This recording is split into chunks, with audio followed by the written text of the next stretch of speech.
and that can go. The longest it's ever taken is like 3 days to do, and that's because we found out later my uncle was going into the bathroom and pulling extra cash out.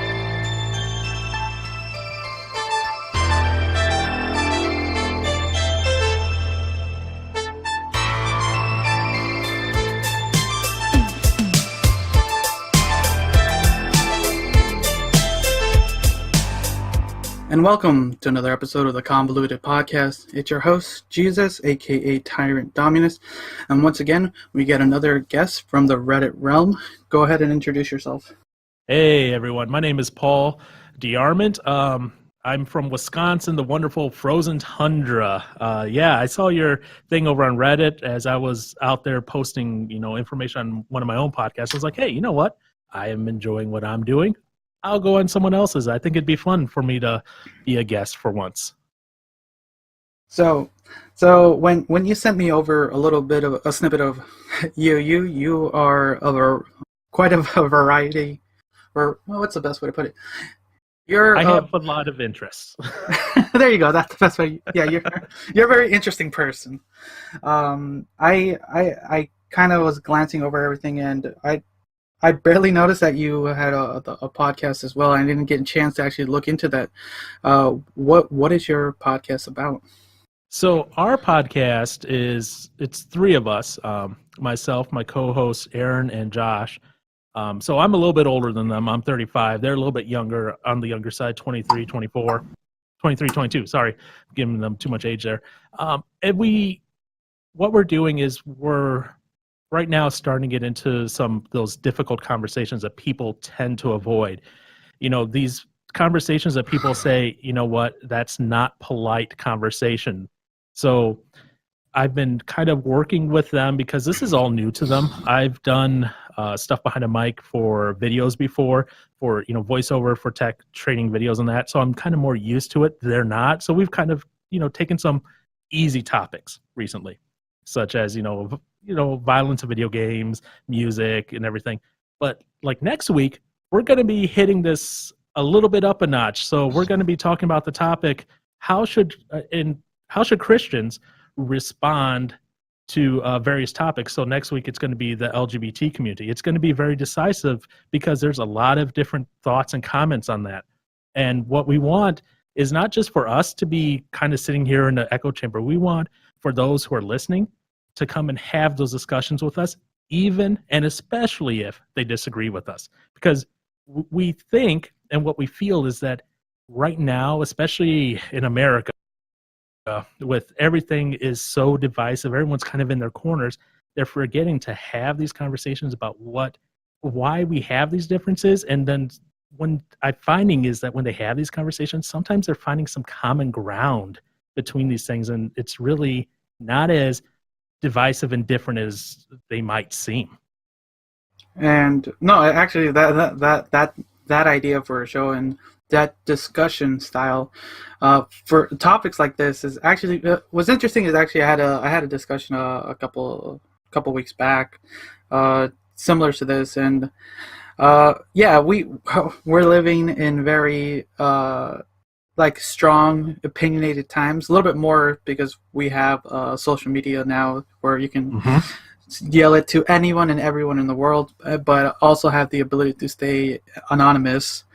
But having the one thing I remember during this discussion is one, it has to be a discussion, not a screaming match at some point. Right. Mm-hmm.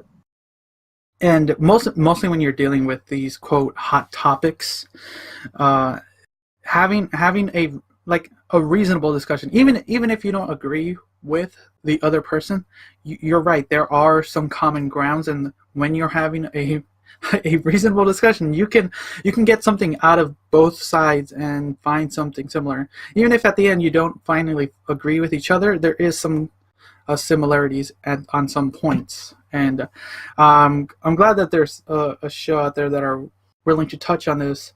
And I'm going to actually have to look forward to that and ask for. Well, I'm going to ask for links towards the end of the thing, and everyone else can listen in and probably put their own input, because it sounds like people will have their own input when it comes to these types of things. Oh yeah, I'm sure they will. And you know what? We want those conversations. Yes, I'll admit freely, the three of us kind of lean more towards that conservative way.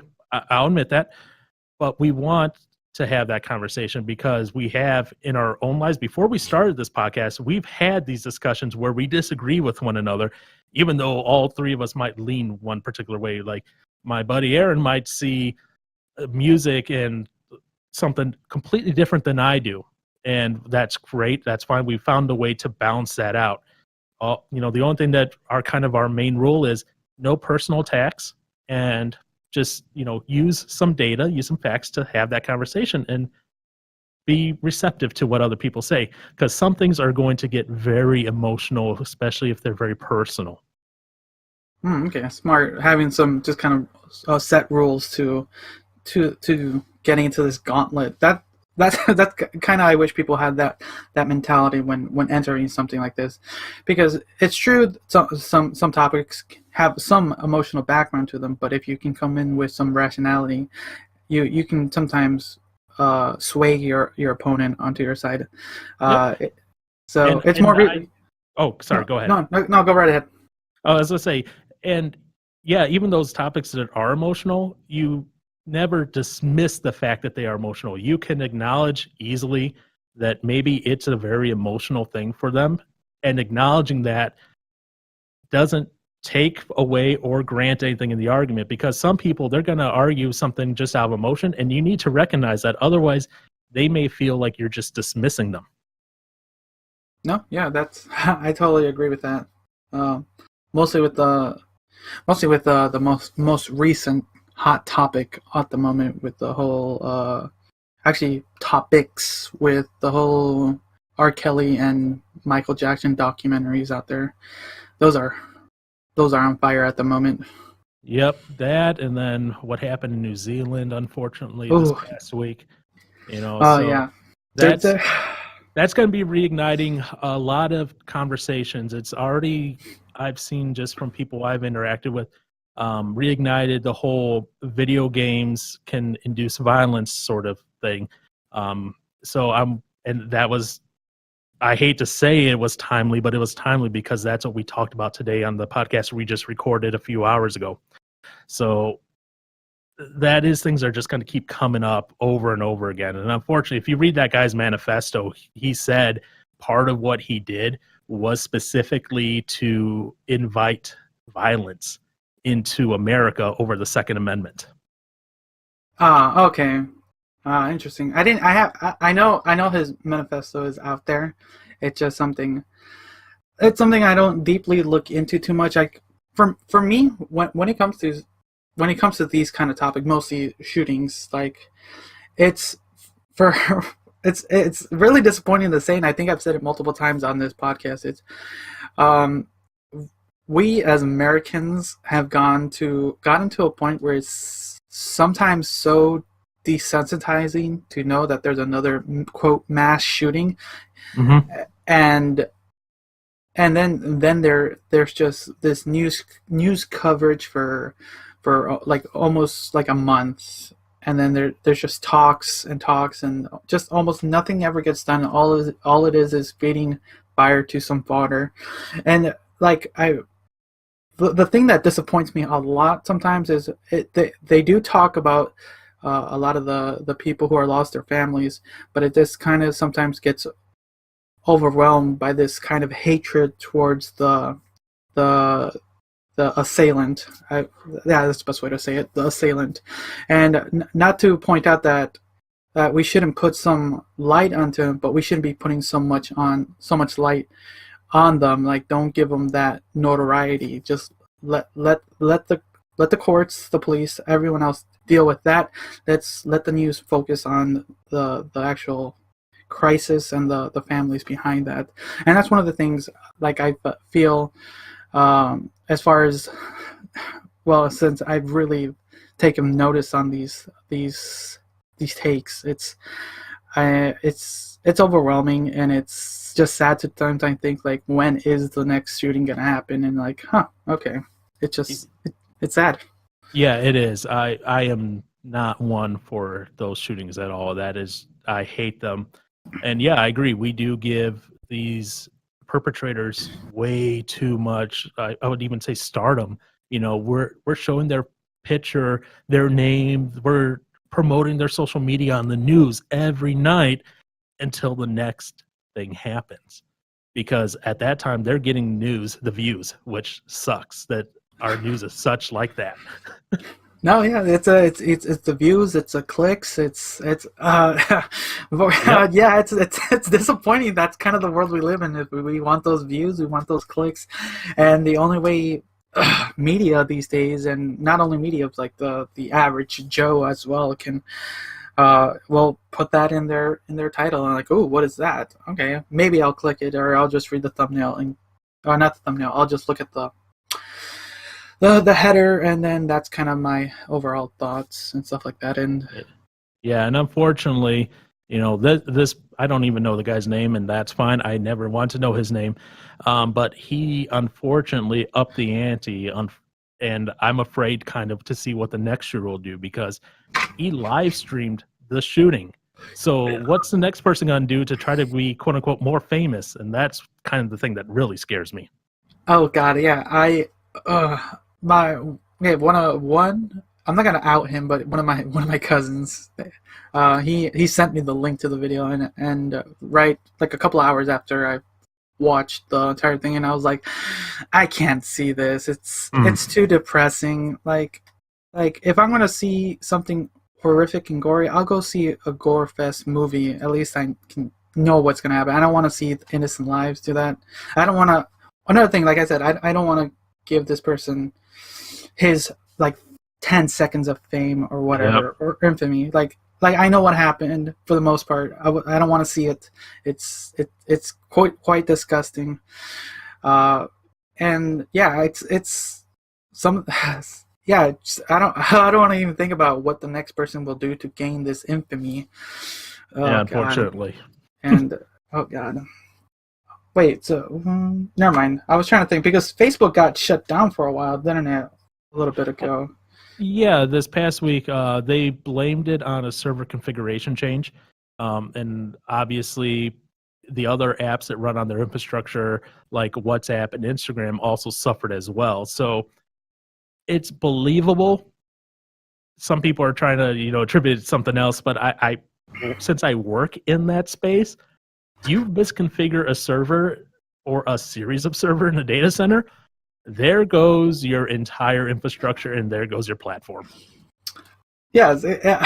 Okay. So I also have a background in technology, and on a side note, I don't use Facebook for the most part. Mm-hmm. But if you guys are listening or getting like audience, if you guys are like finding this show from my Facebook page, I do go on that. I don't use my personal Facebook at all. It's been almost 2 years now that I've used Facebook. Like I've kind of strayed away from that, and it's helped a little bit. It's just, but anyways, besides the point, the day kind of went down. I was just trying to organize some things on my page, and I was like, what happened? So I literally just changed over to Twitter and found out that issues were happening. Like, oh, that sucks. The one day a week I go on Facebook to kind of organize stuff and see if there's comments or anything. Like, yeah, of course, that's what happens every time you're like, hey, this is my one day to do this, and whatever you need is down or in maintenance or so what was interesting is like once things got, like, it was slowly coming back online and stuff like that, and once it all started like functioning properly, mm-hmm. I was like organizing all my stuff, like, okay, I want to finish up as soon as possible so I can get out of this. I started getting the Facebook messages. I don't know if you got any of these, of the chain letter tweets or messages out there? Oh, I get them all the time. I just delete them. I see it pop in. I'm like, and we're deleted. Boop.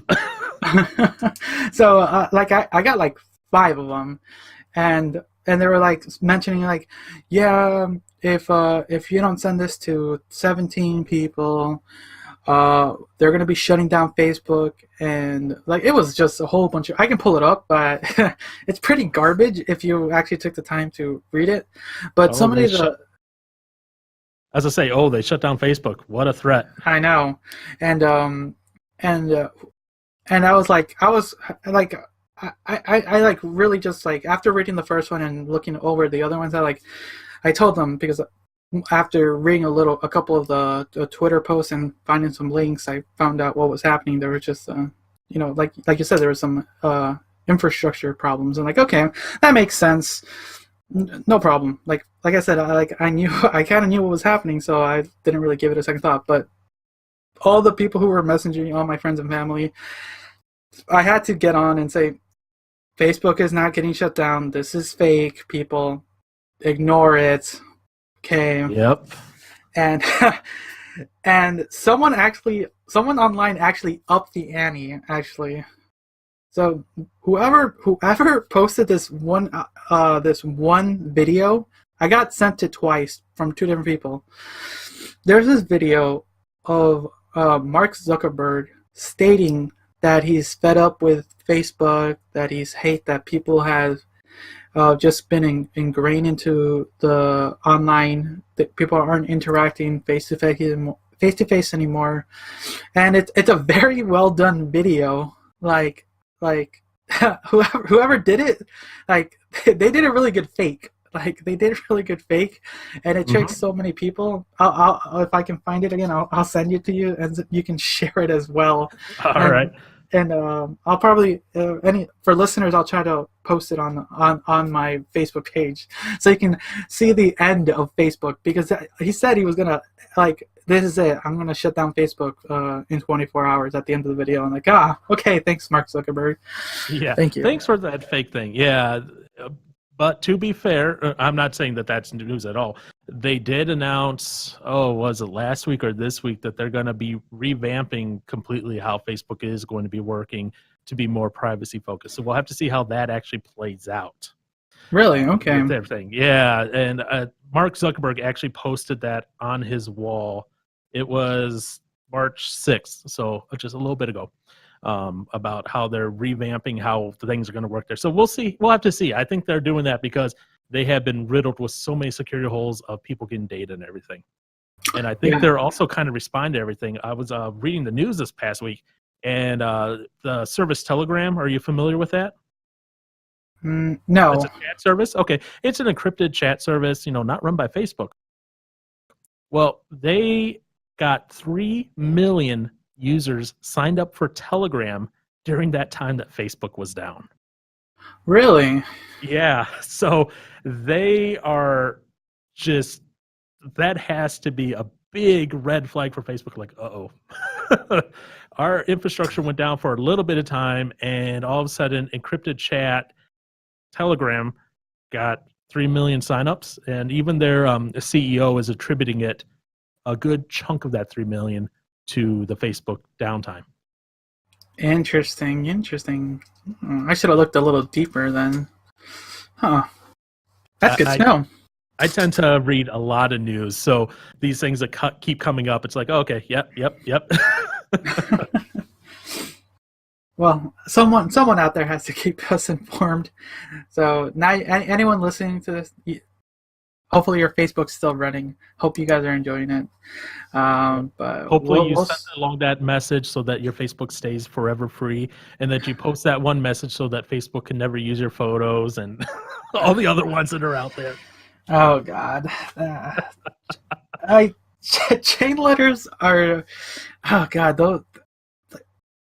I don't know, man. Those things have been around forever. They've been around since I've had my yahoo.com email address. And, hardly anyone ever uses yahoo.com email anymore. Oh, wow. I haven't even thought about my Yahoo.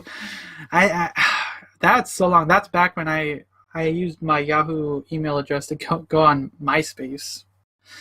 Oh yeah, good old MySpace too. MySpace. God. No one cared when they were shutting down. Yeah, but hey, you know what? Eventually, everything has to end. I'm just surprised Yahoo still gives email. Actually, I wonder if I can still get access to my old email. I have once in a while. And Really? Okay. Then just, I just can't. kind of see what sort of spam it's collected. I haven't. I see. Whenever Facebook got popularized, I think that was the last time I used MySpace. So, what would that be? Probably 8 years now. Yeah, and MySpace is still running along. So Yeah, it's developed its own community, and that's not too bad. If it can hold its numbers, more power to them. hey, you know what? Everyone needs an alternative, and I remember, the past couple of years, people were trying to make more privacy-focused, alternate versions of Facebook because they were just getting sick of what Facebook was doing. So, because of that, I can see MySpace just kind of living on forever, just sitting out there in the back. Oh, just to sit in the back, just being quiet, like doing his work. That's good. Yep. All right. Okay, so I have a few questions, a little bit. Sure. So, like we've been talking. You do have a technical background. Can you talk a little bit about that? Yeah. So, technical background.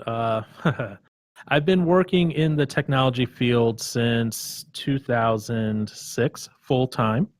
I started working out for a little private university called Cornerstone University on their service desk. The university was what was called a laptop university. That was all the students, staff, faculty, and staff got laptops from IT.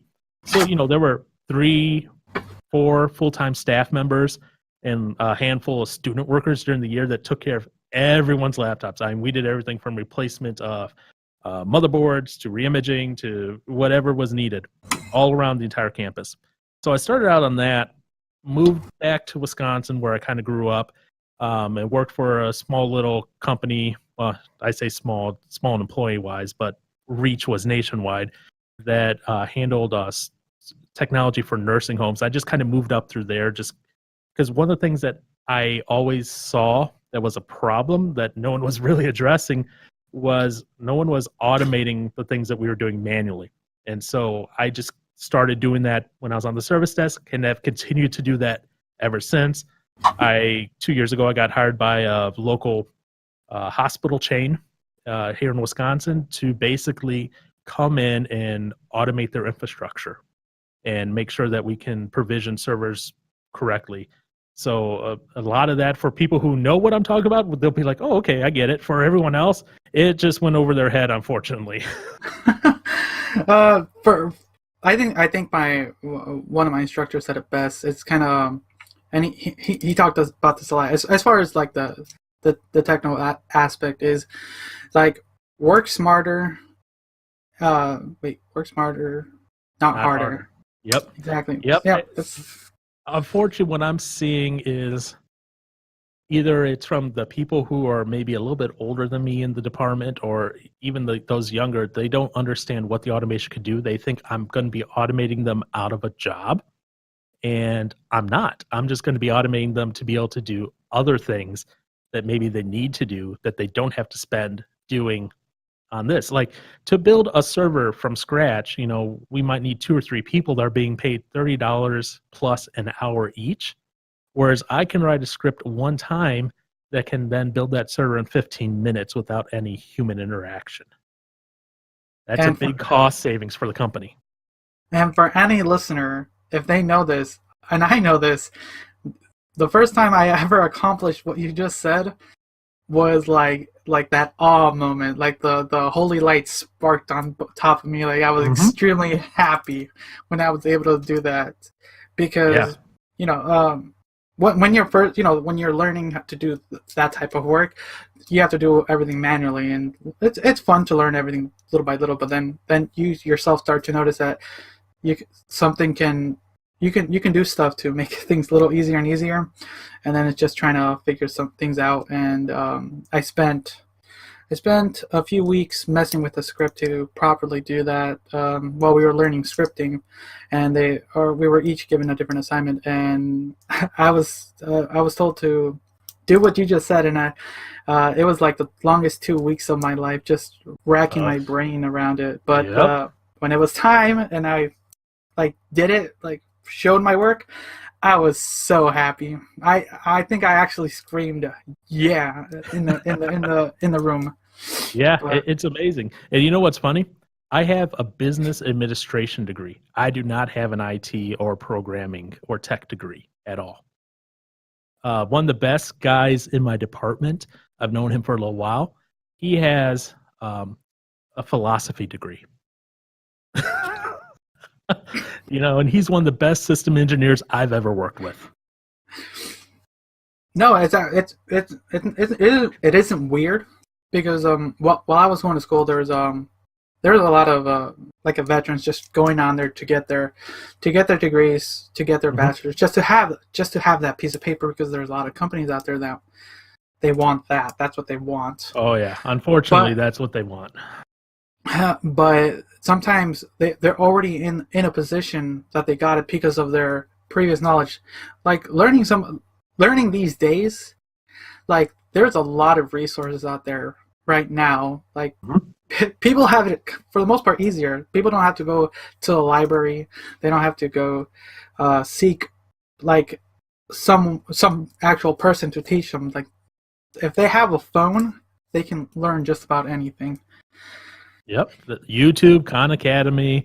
If you want to put a little bit of money, Pluralsight, the options are limitless. And then all it takes is some effort in yourself and putting yourself out there to get whatever line of work you're trying to do, and that's kind of it. And for like I think I've said this before, any listener out there, like if you're trying to get into, well, especially the tech field, like you can rebuttal at this point when I'm done, but like start learning stuff on your own. There's a lot of fun sites out there that can help you, but then try to, once you kind of start getting to know a little bit more, get into the field early, because having that actual experience in the field helps you a lot in the long run, because a lot of companies will want to see what you've been doing, because I myself have been struggling trying to get into that field because I don't have the quote technical work experience, yet I have the school experience, and it's a frustrating field to try to get into when everyone's trying to get into. So that's kind of my hot take at the moment.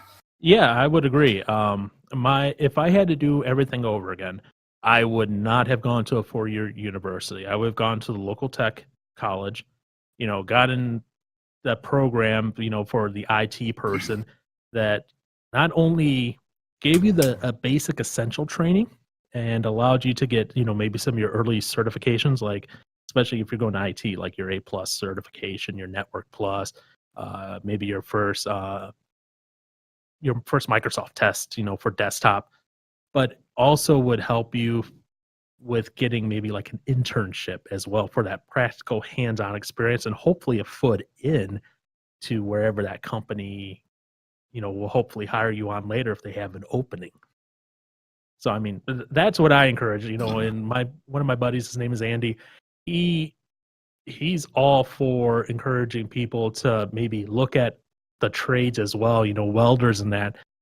There's good money to be made in there, and you don't have to go to a 4-year college. And if that's something you love to do, why not make that your job? No, yeah, exactly. It's like there was a coworker of mine a few months back. He left. One, he wasn't enjoying the job, and more power to him. Like he wasn't earning enough money, and that wasn't what he wanted to do. And he became an electrician's apprentice. I like that there's still apprenticeships out there, and he's enjoying it. I talked to him on somewhat regular basis, but he's enjoying what he's doing. He's earning the money he wants to do, and that's what he pushed himself to get out and do stuff. And he's still fairly young, so he's still learning a lot of this. So there's a lot out there for you guys. So anyone listening, there's a lot. There's a lot of open options. Start with what you love to do, and you can probably find a job in that area. You might have to study up. You might have to learn some new skills to go with it, but you'll be pretty good. Yep. So what got you into the technology game? What was your inspiration to get into the field? So what got me into IT was I needed a job. And I'm being honest, I needed a job, and the college I was going to, they had a position for a student tech to join the team. And, I've enjoyed playing with computers. I knew how to take them apart. I knew how to put it back together, just putzing around with the computer. And they hired me on, and I got to learn from some people. They kind of took me under their wing, almost like an apprenticeship type deal, and taught me a lot of the stuff that I learned. And then I had to learn a lot more on my own. They forced me. They weren't just going to give it to me and say, here you go, you're now free to do whatever. They expected me to learn and get better all the time. And that kind of just pushed me to continue on. So even though I was getting a business degree that was supposed to deal with business and some IT stuff in there, like how to manage an IT department or whatever, I ended up continuing and graduating with my business degree, but continuing loving IT so much, I just kept learning more and more and more as I went on. Hey, you kind of fell into it. That's pretty good. Like that's something. Some people sometimes don't think about it like that when they kind of think of this just job. They just kind of walk into like, yeah, this is going to be for the moment, but sometimes it might spark into something interesting. Yeah. That's cool.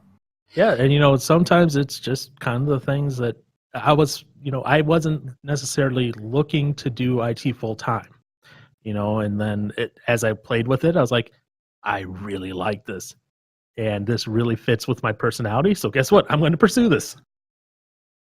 Nice. I'm happy to hear that. That's something I find interesting with a lot of my guests is they've been able to like find these little moments, and that's always good to hear, because like I want my listeners to know that there is a chance for you to achieve something like this. It takes a little work, or sometimes a lot of work, but it's possible. Oh yeah, it is very possible, and it may not come immediately too. That's the thing. I'm seeing some of my friends who, when I say friends, I'm talking about teens that I mentored when they're younger, and they've grown up into adults who maybe they're not seeing that initial success they want right away, and they almost want to give up. And I'm like, no, you got to continue doing this. You can't just say, screw it, I'm done. Be like, hey, it's not the best right now, but put your nose to the grind wheel a little bit and continue pursuing it. And it may not come in the next 5 years or so, but you continue to pursue that, you might find something that either A, you can get into where you want, or maybe you find something else completely that you find that you love as well. And you're like, I am just as passionate about this as well. I second that wholeheartedly. That's kind of where I'm at the moment. I'm still trying to acquire a new career as best I can, anywhere I can. Currently no luck, but I am still pursuing this like audio format. Like I've been working with a lot of people, a lot more lately, thankfully, and learning the backgrounds on just podcasting and audio production. And I never actually would have got into this if I wasn't just kind of in a little bit of a slump myself. And I've been enjoying just talking to random strangers. So go ahead. I was just like, this is a fun thing to do. I kind of just fell into it randomly. I've just been having fun with it. Exactly. So people out there, just find something you enjoy. there are a lot of options out there. So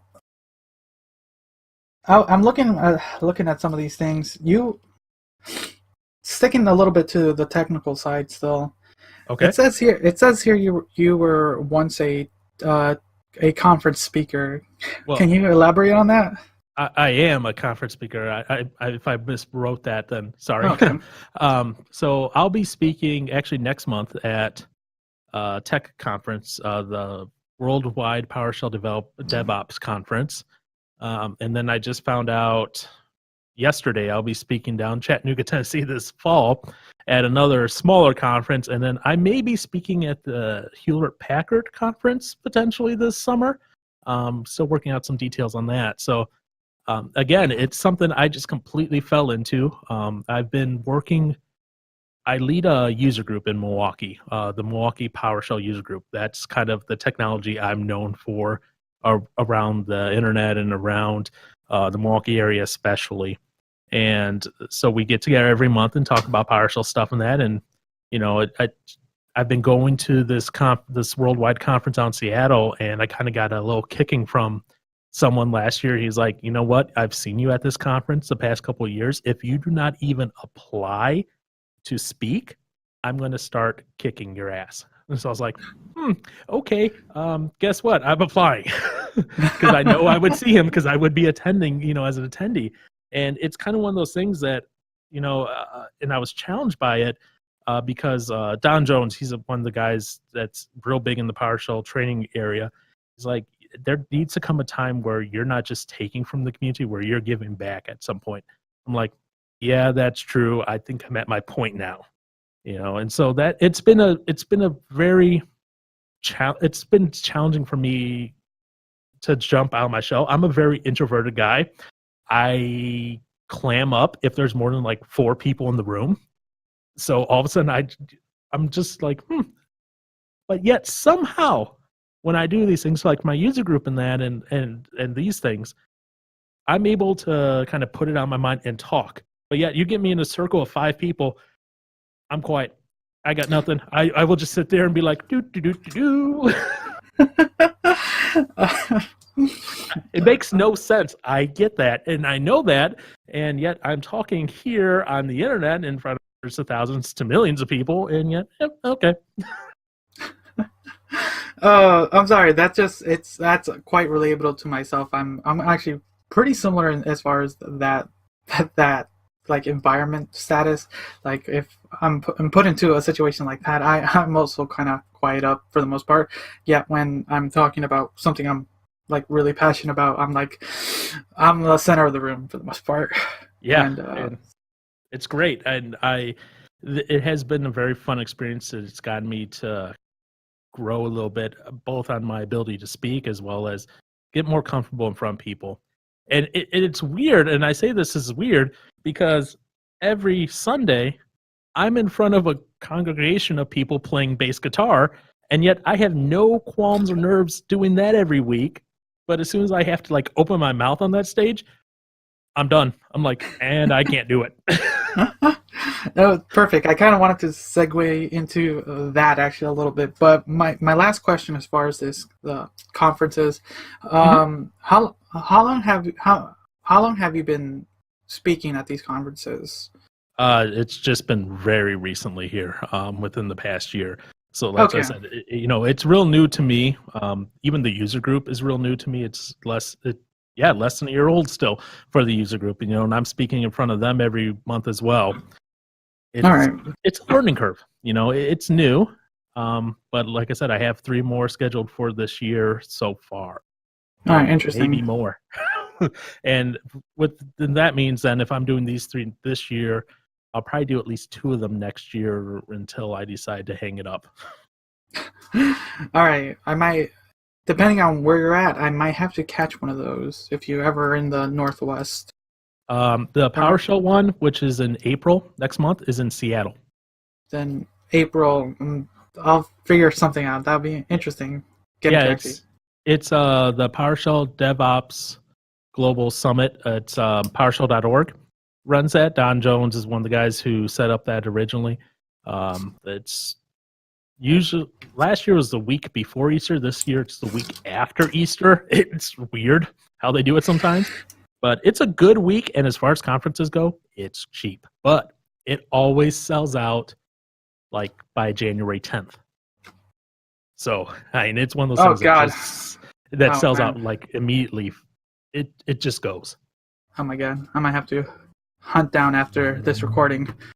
But interesting. All right, cool. But if I can't catch you this year, hopefully you'll still be in that walking ground, and I can catch you sometime. Yeah, and if anyone else is interested, you included, all those videos will go up on YouTube. They don't record some sessions, but they can record about 90% of the sessions. They put them up on YouTube for free for everyone. There you go. So anyone wants to check this out, I'll try to hunt down some links, and they'll be in the description.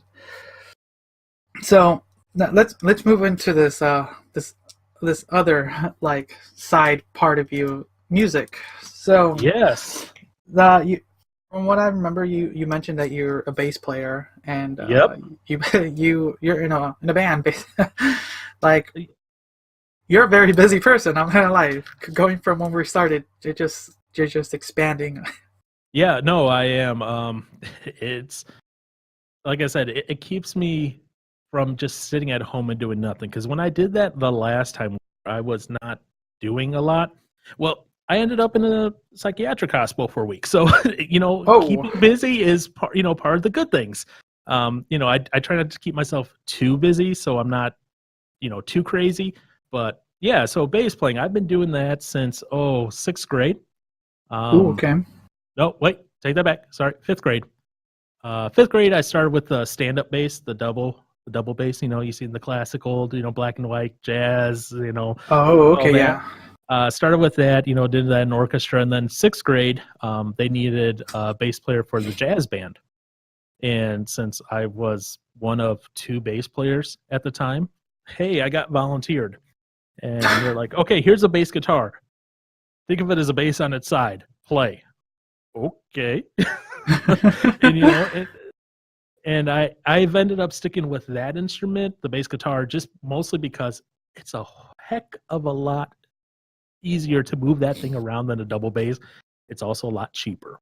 Like if I want a double bass, I would need to spend at least $3,000 to get one, and I don't have the cash just to kind of be like, here, let me get an instrument. Oh wow. So okay. Yeah, so I've been playing that since fifth grade. I'm 35 now, so I don't want to do the math. It's fine. You've been in the game for a while. That's all I gotta say. Yep. So like you mentioned earlier, you're a bit of an introvert. What kind of thing got you into playing live, to a sense? Just the fact that I was needed. If I'm being honest, nothing makes you do something other than the fact that you're needed. So when I was doing it in high school, and that, I was doing the jazz band and everything, I kind of had to, as part of my classes, part of my grade, my GPA. That's how I kind of boosted my GPA up through high school so I could get into college. But after that, I just enjoyed it. So I continued playing, and eventually got to the point of, they need a bass player. All right, I'll do it. It's fun. I enjoy it. I can do it. Let's do it. And so I do that. And, I do that Sunday mornings. I do that with my teens that I work with and mentor every week as well. I help them kind of develop their own ability to do music as well as teach them how to kind of lead a music group and everything as well. So it's been fun. A teacher as well. Wow. Okay. Well, yeah, and I volunteer in programming every other week at a local high school as well. Really? Okay. Wow. I got like you're a well-versed person for the most part, from what I can tell.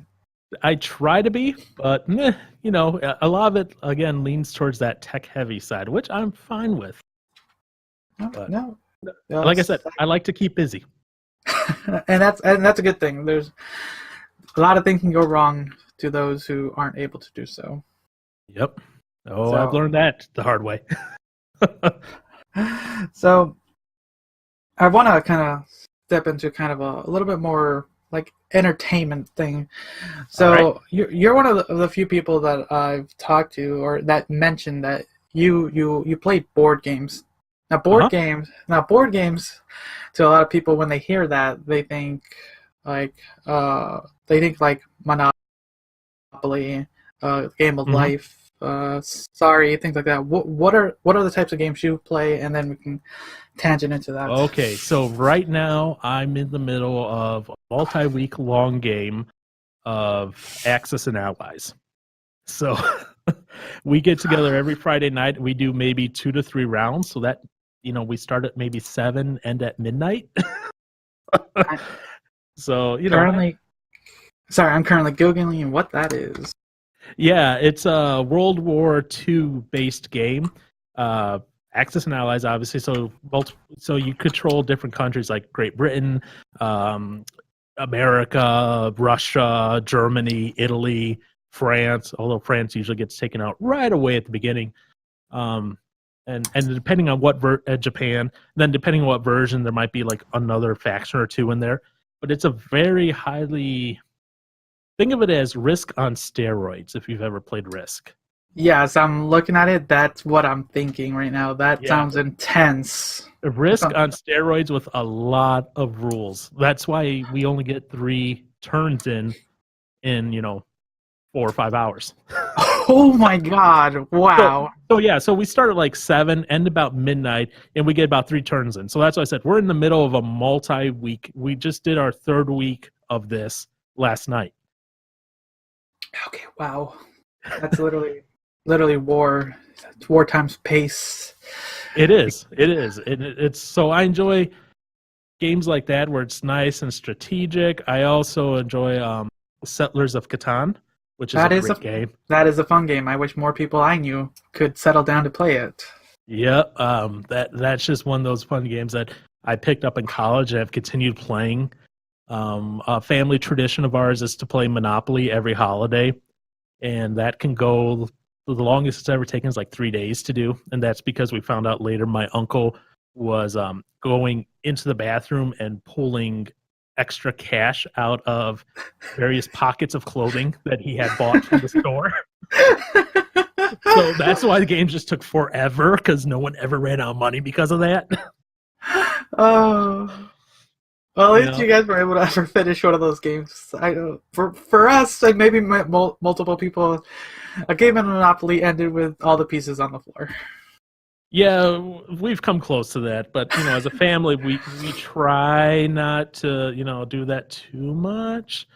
Other games, Ticket to Ride. I've played that a few times while I was out at the conference. I had no idea how to play it a couple years ago, and then one of the conference nights, it was like, hey, let's go to this place where you can have some drinks and play some board games, and you could pick whatever was on the thing there. So we did that.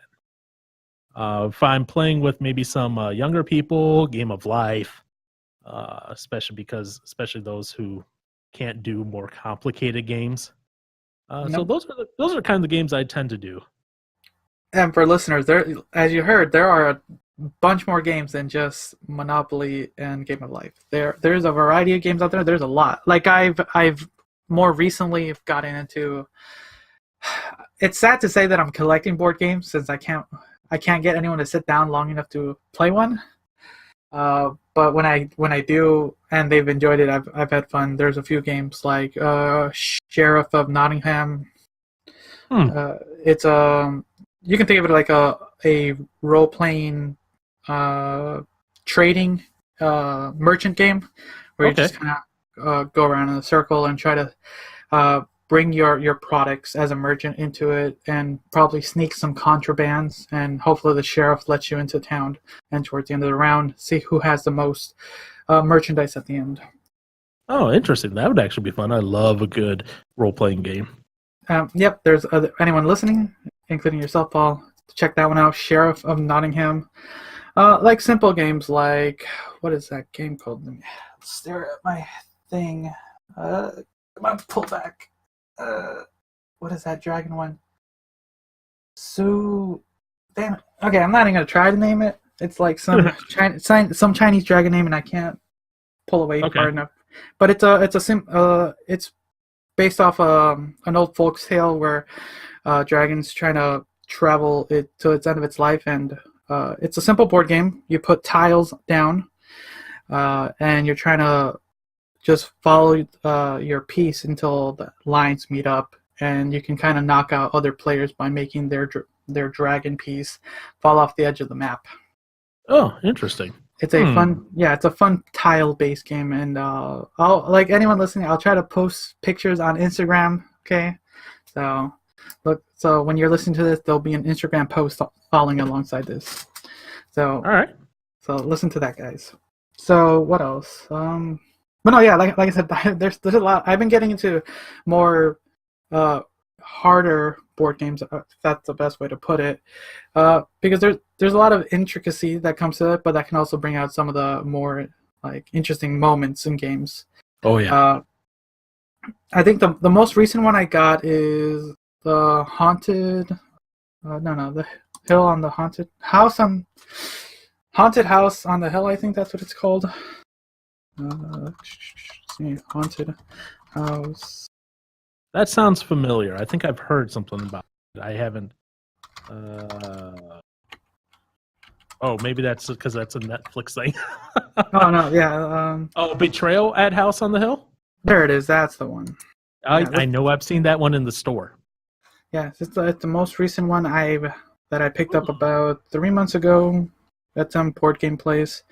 I remember watching a YouTube video of some people playing it, and I like the idea of the concept of this is like everyone's like a group player in this world until certain parameters happen in the game, and then something happens to turn one of the players into the enemy, which you have to defeat. So I like that idea, especially because I like it if I get to be the enemy who gets to betray them. Oh yeah, so that is a fun one, and it has recently got an expansion on top of that too. So, so I like it for its kind of storytelling and role playability, and the like on top of that, when it comes to board games for me also is like the way their actual layout is like it's a well done like tile setup. They're really well done. Things like that. It's it might be me nitpicking, but sometimes when a board game has a really nice board, like it kind of just shows a little bit more. Yep. So I had to mute myself for a second there. I looked up that Haunted House on the Hill board game, and the recommended game, that came up from the search results was Bob Ross, The Art of Chill board game. Wait, what? Okay, I know what's on my list next time. Yeah, it's Bob Ross, The Art of Chill board game. Art of Chill board game. You earn chill points by painting landscapes featuring things like happy little trees and almighty mountains using colors and brushes from your hand of cards. Okay. Things you would never expect to see. Oh my god. You see, people, there's a variety of board games out there. You never know. We just found one. Yeah, so if you like Bob Ross, there you go. There's your game. Or if you know someone who likes Bob Ross. There's a good present. I'm looking at this. That looks so entertaining. If it has a fun gameplay mechanic, it's worth it. Not it's just it's a good laugh. Right. Yeah, and they say it takes about 30 minutes, so hey, it's worth one playthrough at least. Yeah. Oh, I'm looking at that. They have like the canvas as your little board colors. Oh my god. That is I love this. I love how it says it features 30 Bob Ross paintings.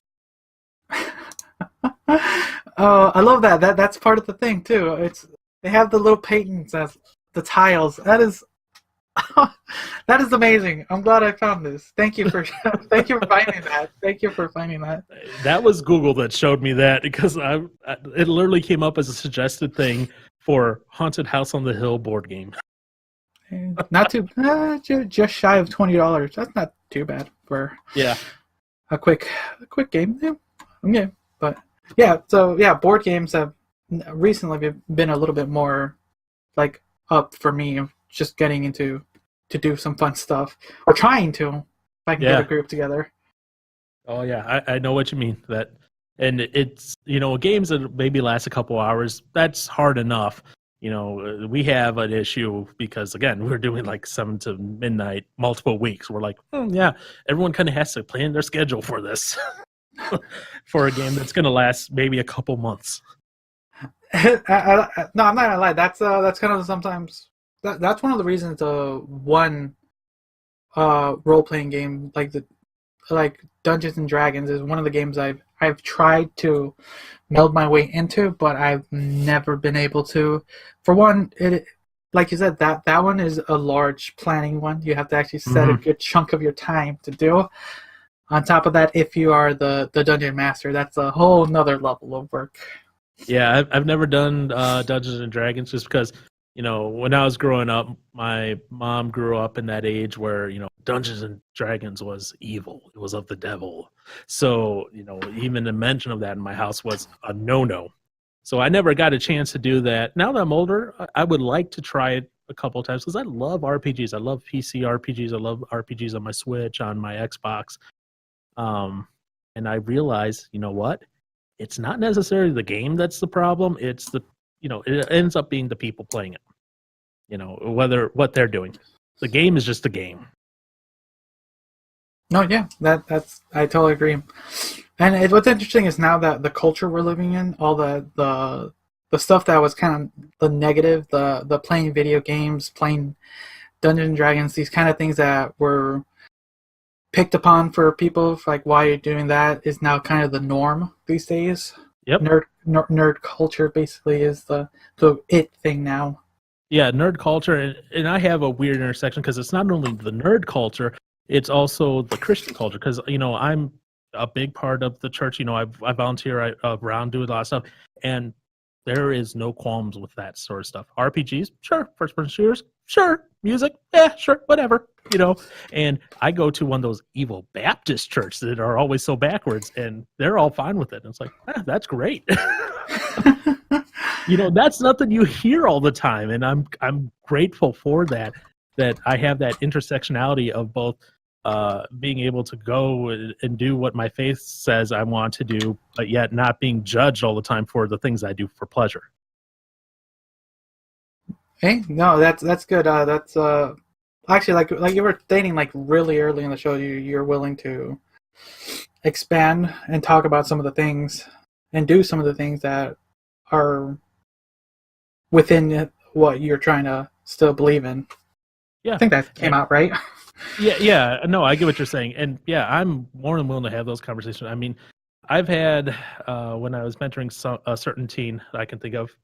He's now one of my good buddies. Now that he's an adult, we had conversations that I don't think he would have ever had, A, with his parents because he would have been embarrassed, B, with any of the pastors because he would think that would be a quote-unquote evil thing to bring up, but I was able to have those conversations because we were able to have that trust, and we kept things where we never got into arguments personally, and so we were able to have those deep conversations. There were times where I was going, I can't believe I'm having this conversation with an 18-year-old right now. I can't believe this topic just came up, but they ultimately ended up being for good. And that's kind of what laid the groundwork for everything that we're doing now. Okay. Cool. Then, dang it, I had a really good question and I just flew away. God dang it. It happens. I'm going to hate myself later. Oh my God. That was that was a very good thought. I'm not gonna lie. And I had something and it just flew away. I'm sorry, listeners. But just listen to what he said. That's good. So now I'm a little sad at myself at the moment because I want to let's just transition over. All right. I do apologize. All right. So getting to kind of we're still like in the game aspect of the stuff. So all right. Not only do you play board games, like you mentioned, you also play some PC and probably console games. What are some of the more recent games you've enjoyed, and what are some of your favorites from your youth that have stuck with you? Okay, so the recent ones, oh boy, Super Smash Brothers, Ultimate, on the Switch, which seems to be taking the world by storm for a while now. So that one's kind of like ho hum standard. The other one is Tales of Vesperia Definitive Edition on the Switch.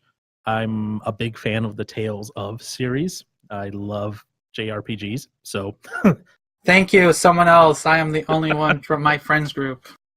No, I love a good JRPG. I played Tales of Symphonia, forget on which console back in the day, and I love that game. That's what got me into the Tales game. And then when they're like, "Oh, Tales of Vesperia is coming on Switch," I was like, "Yes, download that immediately." The other game I play right now when I have time to play games, I don't get time a ton to play games because I'm busy with everything else. Star Trek Online.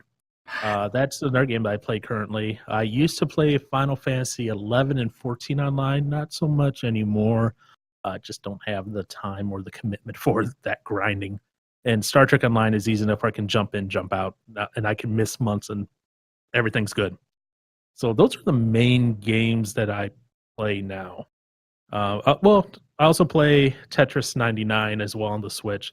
And I'm happy to report I've gone first a few times, so that makes me happy. I was able to survive everyone else out there. Hey, more power to you. And for anyone listening, Tetris 99 is the best and the best. I'm going to capitalize best battle royale out there. So fight me if you have to. And what's nice, it's free. Free exactly. is good. That's a big bonus.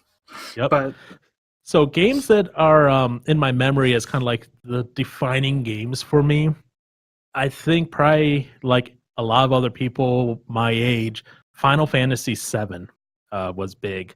And for me as well is Final Fantasy VI.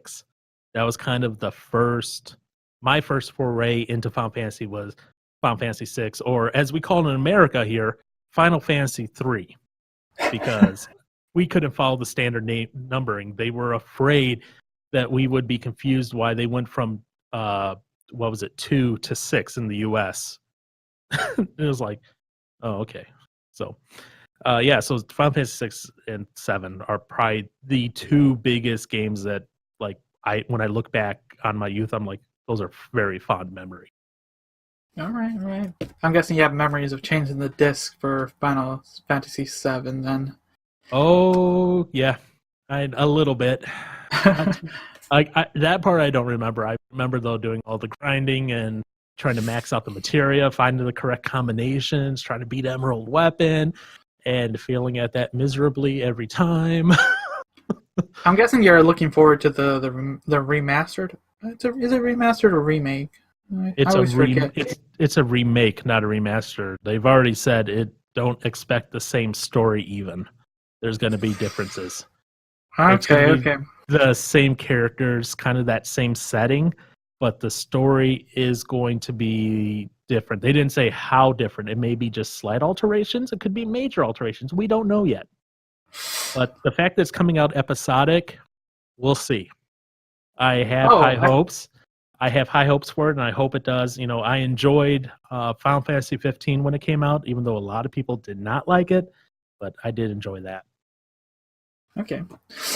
I didn't actually know it was episodic. I need to stay a little closer to that news. Yeah, they're kind of doing that. One, it allows them to work on smaller chunks, get it out, have people play it while they work on the next chunk. So they're hoping that will buy them the time, even though they have been working on it what seems like forever. Yes, but for some reason these episodic kind of releases sometimes work for certain games. Yet I'm a little worried, but Square Enix they're a pretty reputable company to try this possibility. And yeah, because when I think of episodic, I think of Telltale games. Wait, Telltale. Yep. There it is.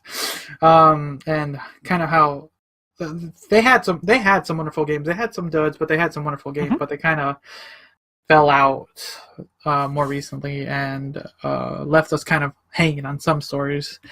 And when I think of not Telltale, when I think of episodic, I think of the Life is Strange.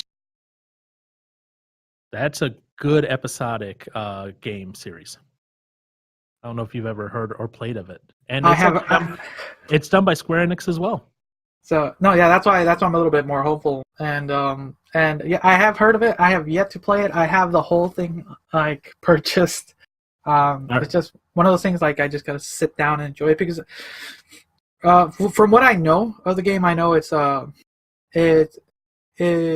like I'm used to those types of games, the kind of point and clicks things, which I'm glad that's coming back for the most part. Yeah, this is a very story-driven game. Exactly. There's not a lot. When you say point and click for this one, there's not a ton of point and click. It's like story, story, story, story. Go here, click on this. Story, story, story, story, story. and that's one of the reasons I haven't yet to play, because I know I want to relish in that story a little bit more. So yeah, so I didn't even play Life is Strange original until all the episodes were out. I am refraining from playing Life is Strange 2 until all the episodes are out. Okay, all right. So, is there any up and coming games that you're looking forward to or on your radar? Oh, the last one that was really on my radar was what was it? Anthem, but even though it's up and coming, I haven't had a chance to play it. That was the last one, that really was like, ooh, I can't wait for that one to come out. Outside of that, I haven't seen too much else for this year that I'm like, ooh, I need to get on that game and wait for it and get it on day one and take off of work. And because I remember doing that when I was doing that. The one I might look at, which is coming out soon, is was it Sekiro? Sekiro, Shadows Die Twice. It's by the same group that did Dark Souls, and I love the Dark Souls series. I think it's Sekiro. Why can't I said it just like yesterday during another podcast recording. Anyways, yes, I saw that. I looked into that game. I'm a big fan of the game from Software. They brought me so much frustration in my life. But so much frustration. Oh wait, there is one game I forgot. Super Mario Maker 2. Ooh, I'm not gonna lie, I am super looking forward to that. I completely forgot about that game. That comes out what, June? June, July, sometime this summer. That's all. It's coming out soon. All that matters is it's coming out this year. I'm happy about it. I remember back for the Wii U, if anyone still has their Wii U, when that came out, it was entertaining to play some of the levels, but the level editor was the real shine in that thing. Yeah, and I never had a Wii U, so now that I have a Switch, I'm like, yes, like this. I know, I'm a nerd. It's okay. It's fine. You're talking to a guy who has like 2 limited edition Switches, so. Like I said, all good. So, but no, yeah. But as far as the Super Mario Maker, like I'm a big fan of what is it? Like there is a mode called Super Expert on Super Mario Maker, and I'm a big fan of watching those people try to accomplish those in like 100 game run, and watching people try to accomplish these bonkers levels that people made. So I'm looking forward to the Switch version, and I know I might never ever be able to complete those super expert runs, but I can see other people try and probably succeed. And oh yeah, I watch Ryukar, I watch Great Pooh Bear, so Carl Sagan, yeah, watch all those guys. I have it running while I'm at work too, so that way I always have something just kind of playing in the background. Okay, there you go. So I did not know this was coming out this year. Dying Light 2. I like Dying Light. All right, I have something else to look forward to now. Sweet. Really? I know a buddy of mine that was a big Dying Light fan. He tried to get me into the first one. I bought it, yet we haven't played it together. I did not know there Yeah, was a second one. like the start of the game is a little slow and hard, but once you start getting into it, it's like, all right, I love that I can do all these little tricks, and so I'm waiting to see what they're gonna bring up with Dying Light 2. I'm gonna keep my eye out for that one then, because I think that's one of the reasons I never really touched it. It's just for games that have a bit of a slow start, it's rough for me. Like I don't like you said, you're a pretty busy person, so like me, it's like setting aside some time to put that. I think the only game more recently that I actually took off, I actually took a week off work to play was Kingdom Hearts 3, and like it's hard for me to like sit down and like, all right, I'm gonna put three hours just to start the game, and then so on and so on, which is gonna be weird since I'm now kind of have to review games more recently, so gotta figure Yeah, and it out. as soon as I finish Tales of Vesperia, I'm going to be installing that in my Xbox. Kingdom Hearts 3. Oh, that's I don't know how much of a fan you are. That was an emotional roller coaster for me.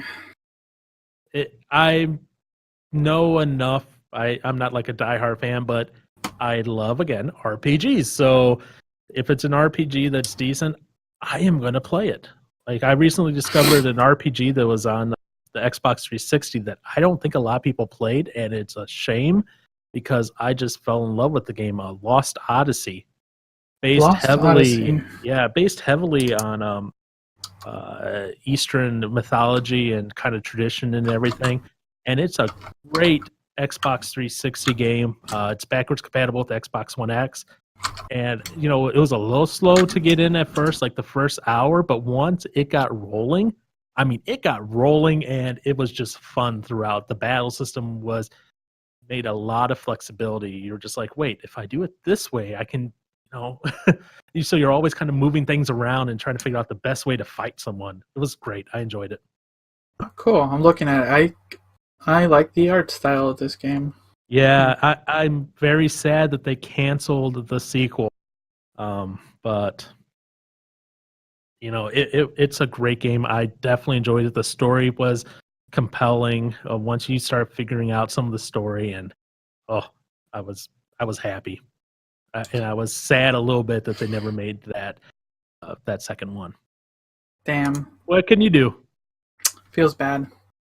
Okay, so we're getting towards the end of the episode. All right. So before we get to the closing, I'm gonna have some words spoken right about here. This podcast brought to you by OuchThatHurts.com. Visit Ouch That Hurts for music, gaming, reviews, editorials, podcasts, and more. Ouch That Hurts, HERTZ.com.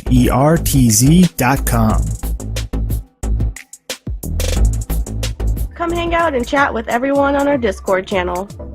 Be a part of our community.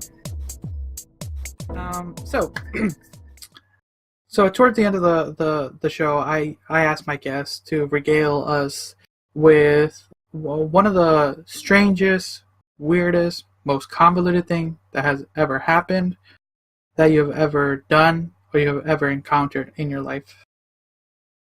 Yeah, so I have a lot of those. So I had a pick, and I decided, I guess, I can either do when I was a credit card thief at the age of 12, or I can do, you know what?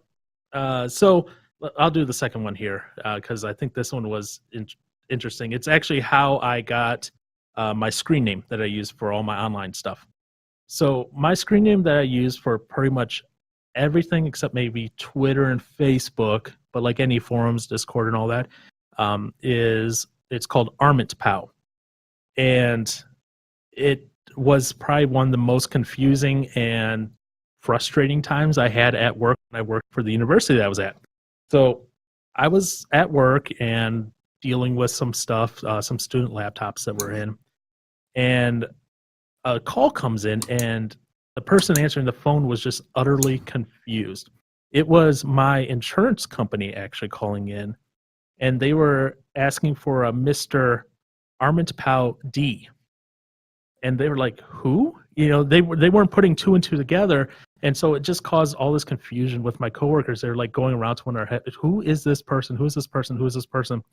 Well, it turns out when I kind of heard what was going on, I was like, oh, that might be my insurance. I talked to them. They had me completely, for whatever reason, in their system, completely wrong. They merged my last name and my first name together somehow, but they merged like the last half of my first name with part of my first name. They didn't get my entire first name in there. And then for my first name, they put the first part of my last name, if that makes sense. No, yeah, I'm looking at looking at your email and looking at your username, like, okay, I see it. Yeah, and so they're calling, and the people who had answered the phone didn't know who it was, so they were confused. Like, oh, no one's here by that name, and hanging up. Well, so the insurance finally got someone who was willing to go around, and I'm just like, okay, well, so my coworkers, I got that straightened out with the insurance company. It took a little while to get them to update their system. Well, my coworkers then ran with this, and they actually came up with a recursive algorithm, not a recursive algorithm, sorry, a recursive acronym for Armentpau, because they were using that, and at the time, it kind of bugged me a little bit. I don't know why. I was just like, yeah, that's not my name. Stop calling me that. But they ran with it, and so they actually they came up with something. So, I mean, Armentpau, what it means is, Armentpau really means everyone needs to party as usual. And the reason it's recursive is the first thing in there is Armentpau. So, it's referencing itself all the time. And they even went so far as to make T-shirts that had this on there. And so one of my going away gifts when I left that job was they got me a heavy white T-shirt, and I still have it to this day, that has that on it. And I'm just like, oh my goodness. At first I was not happy with it, but now I've embraced it. I'm like, all right, I love this. It took me a little while to warm up to it, but it's still one of those weird things that I was like, this would never have happened if my name wasn't weird like it is. Because apparently a lot of systems, since I do a capital A in my last name, they actually separate that out from the first part of my last name. So I'm like, stop messing with my name. Just put it in there. Interesting. That's an interesting issue that happens, huh? Yeah, but I mean, out of that, I got my screen name, I got a T, and I got some good memories of coworkers out of my insurance company buggling how to put my name into the system. Nice. I like that tale. That's fun. So what was the acronym for that once again? Okay, so it's spelled Armentpau, right? And Yes. the acronym is Armentpau really means everyone needs to party as usual. All right. Now, if anyone's listening and made it this far, you know why the title of this is called that. Yep, that's awesome. Thank you for sharing that. That's interesting to hear kind of the origins of someone's name, even if it's just their username. Yeah. So it's time for the game show portion of the podcast.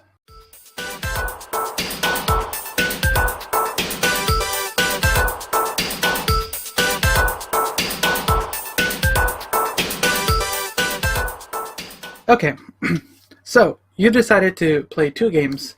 Yes, I did. So the first game we're going to be playing is Would You Rather. For my audience, Would You Rather is I'm going to put Paul into two different situations. Each situation is going to have two options, and he's going to have to explain to us why he's choosing one over the other. Does that sound good? Yeah, that sounds great. I'm looking forward to this one. Okay, let's see here. All right. So, one quick question. Yeah. Name one of your favorite male actors. Robert Downey Jr. Okay. Then we're going to start out by, would you rather have Robert Downey Jr. as a pet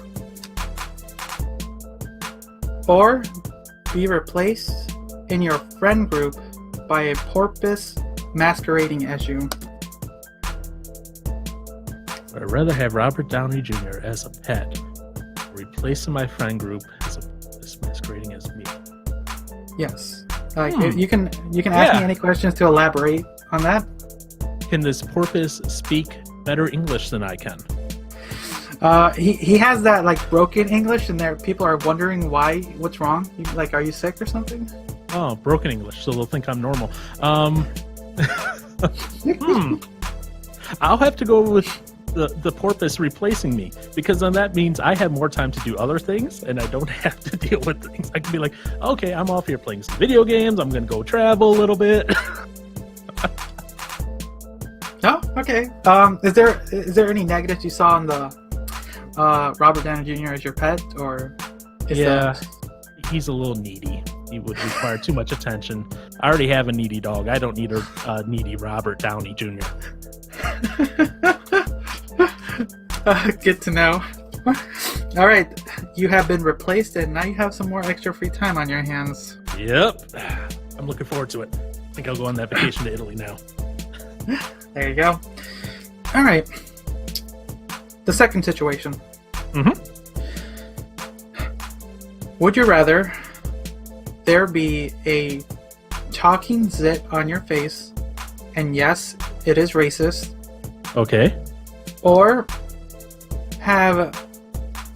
in this situation, you have roommates, and they host nightly orgies in your studio apartment or your home, depending on your living situation at the moment. Okay. So, let me know if there's any questions you want me to elaborate. Yeah, so this talking zit on my face, race talks. How loud is it? Can it yell and scream, or does it talk at a normal voice? So think of it as a small child. A small child, ooh, that can get high pitched. That could be a problem. Now, obviously, I can't pop it to get rid of it since it's a sentient life now. You can't murder indiscriminatory. Wow. Oh. And you said it. The roommates. I'm in a studio apartment. Or your current living situation. Oh, well, okay. I'm just trying to figure out. This would work. Ooh, yeah. There's not a good answer on that one. Kind of pros and con it, and then give us an idea what's happening here. Give us your mind work. Yeah, so if I have the talking zit that's racist and I go anywhere, that is going to be a problem, especially in the current culture. It's yelling out. People are going to be like, what are you talking about? A talking zit? That doesn't exist in this world. You are crazy. And then, I'm shot dead.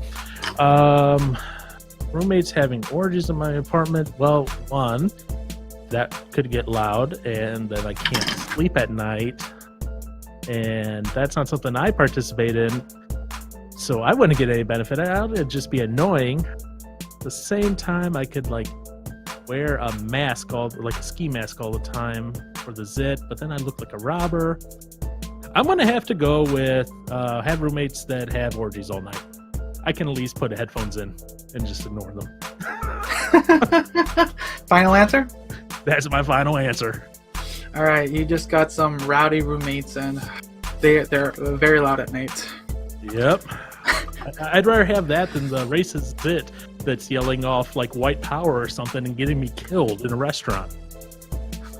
You're just casually just sitting down and just start yelling once a mixed group of people just show up at a bar and like what? I'm just trying to sit here. Why do you yell? Why do you yell? Yeah, and I say that particularly because I have a friend of mine who is my co-host, Aaron, on the podcast. When he was younger, he did not think. We were at a barbecue place, and the entire restaurant, besides us, was black. All the staff, all the customers. And without even thinking, he was thinking about something funny in his mind, and for some reason, to this day, I will never understand. He doesn't even know. He decided to yell out in the middle of the restaurant, white power. And I almost backed away and just said, I do not know him. I was like, what are you doing? You're going to get us killed. Oh my God. I'm sorry. That's... No, it is. It's hilarious now, but that's why I'm like, yeah, I can't have the racist zit. I've already had that before. No. I've been in a similar situation in our friend group where we've been out and we've had similar, except instead of the white power, it was the N word, and Yeah. that's fun. Where like, all right, I'm taking a couple steps back. I'm just going to my car to grab something. Bye, everyone. Yeah. And I was just like, what was going through your mind? He's like, I don't know. I was thinking about something and that came up. So I said it. I'm like, think before you talk, especially around people in public. People, please. Think before you talk, people. Yes. But hey, we're still friends now. And I know he's not racist. I just honestly, I don't know what the heck was going through his head at that time. But anyway, I derailed with the tangent. It's fine. You shared another tale. And that's what the people like. Good. All right. Now we're moving on to the second game. All right. Okay. The second game you chose was Inheritance. All right, listeners. Inheritance, I'm going to be offering the contestant a certain amount of money for like, we'll start. Let's see, something simple. Let's see here. Okay. I'm going to offer you $100,000. Okay. But every time, so the curse that falls on with this $100,000, every time you see your reflection, your inner thigh burns intensely. Okay. So, would you take the money and explain why, or why you wouldn't? How intensely? Am I going to be like doubling over in pain? Can I use ice to cool myself? Can I use icy hot to cool myself? You can relieve yourself, yes. But it will come back the moment you see your reflection once again. And I'm assuming this is a pain where I'd be like doubling over. It's not just a little irritating. As you said, intensely. Intensely, correct? Yes. It is whatever, what is it? Chafing. One of the most annoying things that we've all suffered, people. Yep. Okay, yep. This makes my life easy. No. Because that is one thing I will, it does, like if it was maybe, let's talk a few million, maybe 100K, no. All right. So no for the 100. Not worth the pain. 100,000, zeroed out. All right. Yep. No money. All right. First offer is out of the table. All right. We're gonna up it up a little bit. All right. Let's see what you got. Let's go with $500,000. Okay. But every time you introduce yourself, everyone around you treats you like you're an infant.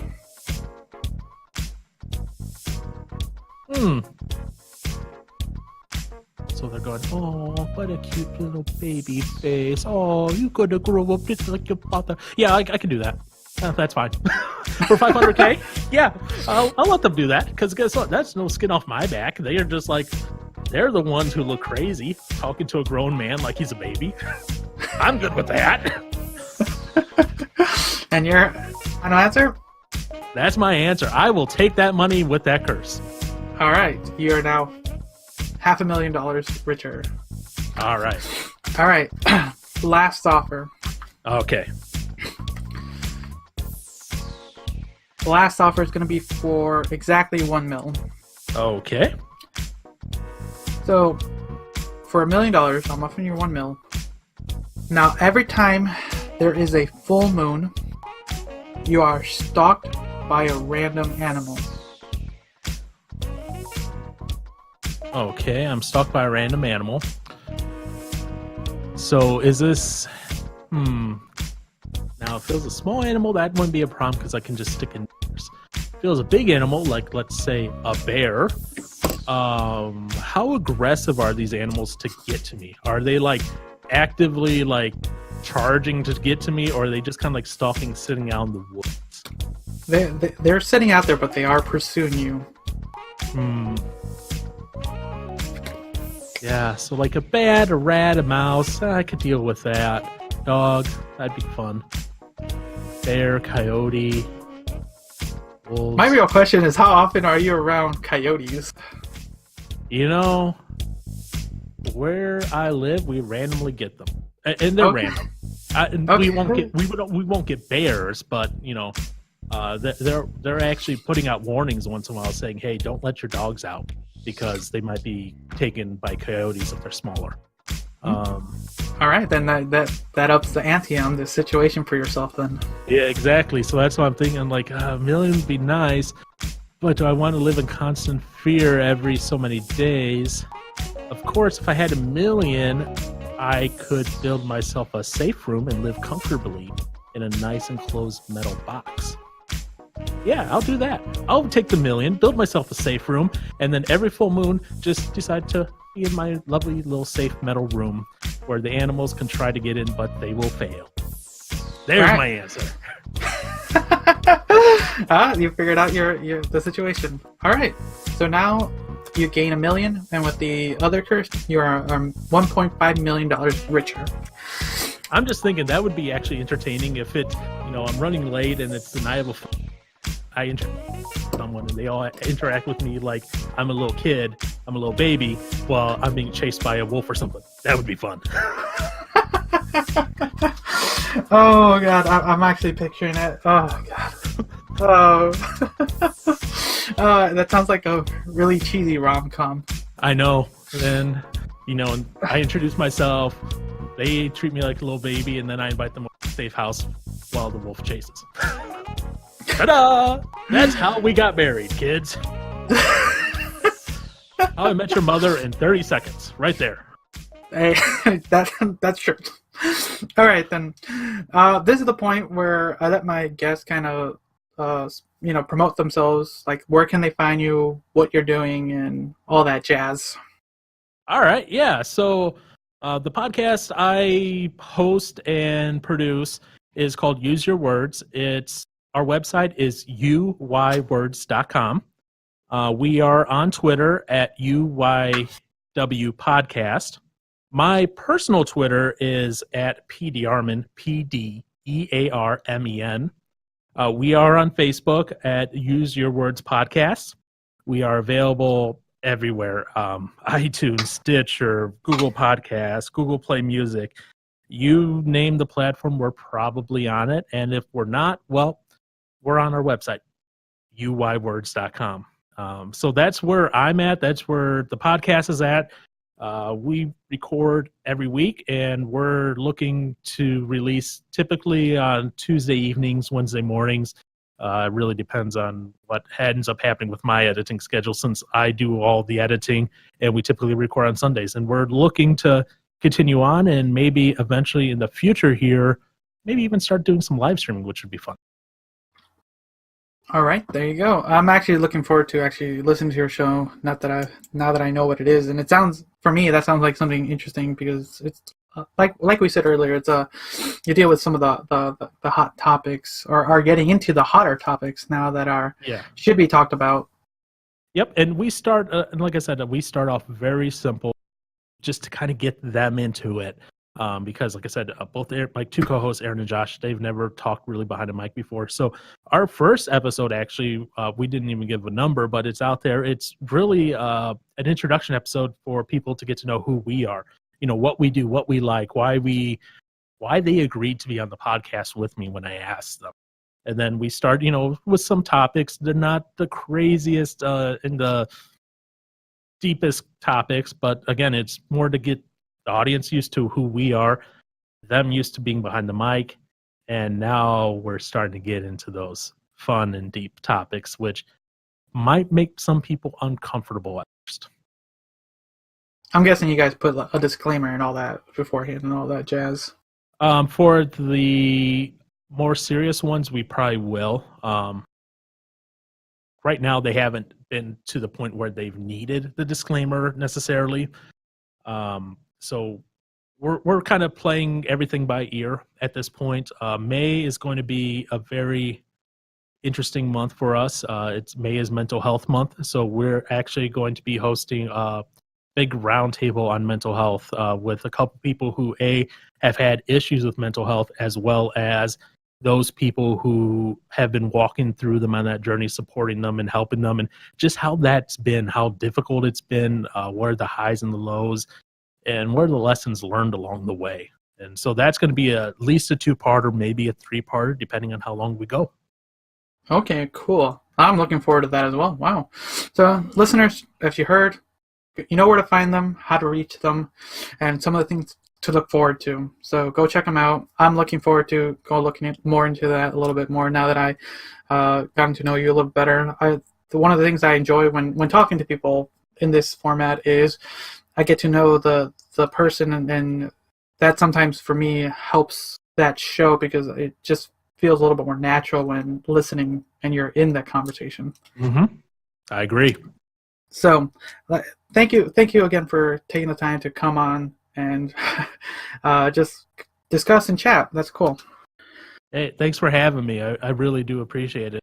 Especially, we're 5 episodes into our own podcast, so we're just starting out. So I do appreciate being able to come on and promote myself a little bit. That's always a bonus too. But it's been fun. All right. Thank you. So listeners, go ahead and check out all the links. I'll do my best to have everything down below. Remember that you can always try to hunt me down on Twitter and Instagram at Tyrant Dominus. Catch any of my video game reviews down on ouchthathurt.com. All those editorials and everything's down there. Links everywhere. But yeah, once again, guys, thank you guys for staying tuned, listening, and I hope you guys had a wonderful time. So until next time, see ya.